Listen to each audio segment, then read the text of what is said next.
mga mamabatas, congressman. Totoo kaya yun? Congresswoman. Oh. Hindi, kung totoo man yan o hindi, eto ang babala ko sa inyo. Oh. May babala ho. Ako mismo. Ha? Oo. Ito, personal kong opinion to. Ha? Oo.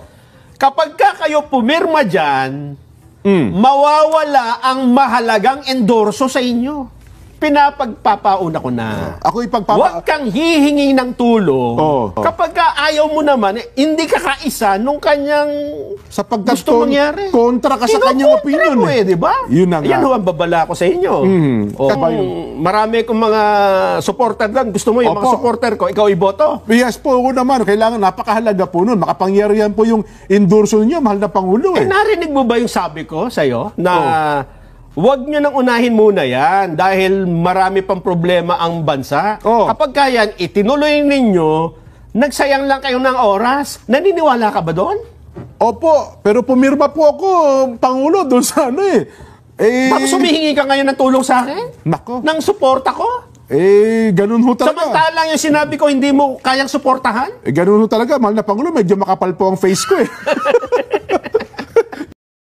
Meron pala itong meron silang plano. May motibo. Abay! Ano daw sabi? Sabi niya, pinlano daw po ang naturang survey bilang panghuling hirit na propaganda. Nakaw! At pinagawa umano sa halagang 5 million pesos. May halaga pa? Ng kaduda-dudang anti-China outfit na ADR Stratbase para sa pakinabang ng Marcos Romualdez Duo para kumbinsihin ng mga kongresista na aprubahan ito. Nako. At malisyoso itong ginawa.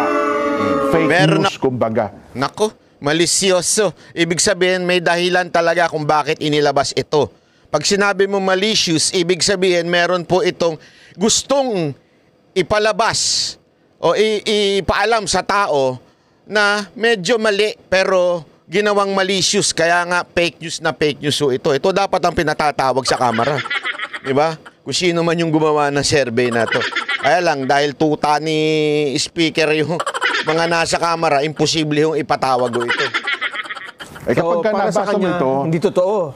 mukhang maling-mali talaga. Anong batayan niya? Sige nga, anong batayan, sir? Meron po siyang binanggit dito. Ito ang tunay na balita ay niya, Nelson, gamit po ang detalye at datos po ng SWS. Mamaya ipakikita din natin, ay hindi nga alam ng 55% ng mga SWS respondents ang tungkol sa impeachment complaint. Ayun! Kita nyo na, sinabi ko na ito kagahapon di ba? Sabi ko kagahapon, malamang sa malamang, tricky yung question. Patungkulo dito sa impeachment ni VP Sara Duterte. Ako nga, sabi ko nga, baka ang tanong ay, payag ka ba na dumaan sa due process si VP Sara Duterte sa pamamagitan ng impeachment? Baka ganun di ba? O baka sabihin baka ang tanong okay ka ba na magkaroon ng due process si VP Sara Duterte? O siyempre, checka nila yun. Sabi nila, siyempre dapat lang may due process. Ano po ba yung due process na sinasabi? May malamang yung impeachment. Di ba? Kaya lang hindi ho totoo na may due process na naganap di ba? Yan, tuloy.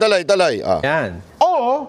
Kakaunti lang ang nalalaman tungkol dito. Nako? Kasi nalathala, Jen. Kasi tinignan ko yung mismong survey. Lumilitaw na 47% lamang ang nakakaalam ng impeachment. Okay. At yung 53% na majority ay nalaman lang na meron palang ganito noong tinatanong na sila sa survey. Ayun! Majority ng mga Pinoy ay walang kaalam-alam dito. Walang alam. Ibig sabihin, hindi alam yung impeachment na yan. Tapos nung nagkaroon ng survey, biglang pinaliwanag ko kung ano yung impeachment. Ndako po.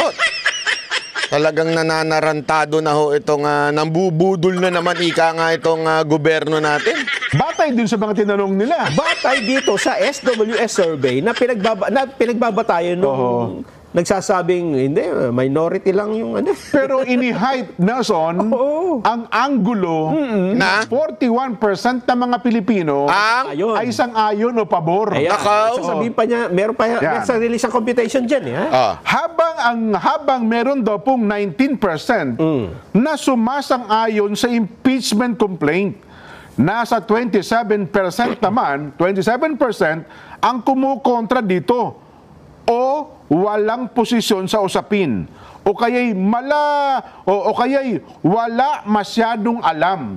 Wala masyadong alam tungkol dito para po sila'y magkaroon ng kanilang sariling opinyon. Nako, 19% lang pala ang for impeachment. Nako po, patay tayo dyan. Nabuking kayo ni Bobby Tiglao. Alam mo, eto sa sobrang tindi nitong revelasyon ni Bobby Tiglao, hanapin nyo ngayon sa Twitter si Bobby Tiglao. Naku, mukhang naban ho ata siya. Hinahanap ko rin sa Facebook eh. Hindi ko alam kung naban din ho siya sa Facebook pero parang di ko ata makita. Ako sigurado dun sa X, naban po siya sa Twitter po eh. Nung sila'y tinatanong, ano ba? Alam niyo ho ba, dati sa kanyang pahayag, kay Ginoong Tiglao, Na ano? pinlano daw po ang naturang survey bilang panghuling hirit na propaganda. Aba, hindi unang hirit yan, ha? Huling hirit. Huling hirit ng taon. Anong, bakit? Bakit huling hirit? Ibig sabihin may nauna, may pangalawa, may pangatlo. Huling hirit ng taon. Yan yung kanilang propaganda. Grabe ho. Grabe. Ginawa, teka, kasi ang survey ginawa December 12 to 18 eh.